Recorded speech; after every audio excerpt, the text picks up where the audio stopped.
Ronaldo loopis tooli. See on jalgpalli MM-i 13. mängupäev. Miks viskas Cristiano Ronaldo lapsena koolis õpetaja pihta tooli? Õpetaja jättis ta põhjuseta pärast tunde, õpetaja pilkas tema Madeira aktsenti, õpetaja keelas tal jalgpallist rääkida.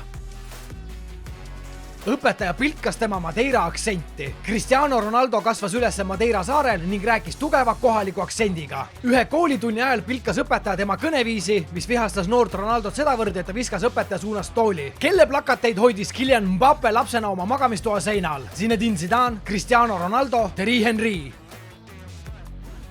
Cristiano Ronaldo. Enne kui Kylian Mbappe ise maailma suurimaks jalgpallitäheks tõusis, imetles ta Cristiano Ronaldot. Tema lapsepõlve magamistoa seinad olid täis Ronaldo plakateid ning tunnistas ise ühel päeval samale tasemele jõudmisest. Aastaid hiljem kohtusid nad juba vastastena maailma suurimatel turniiridel. Millise suurklubi pakkumise lükkas Jude Bellingham teismelisena tagasi? Liverpool, Manchester United, Chelsea.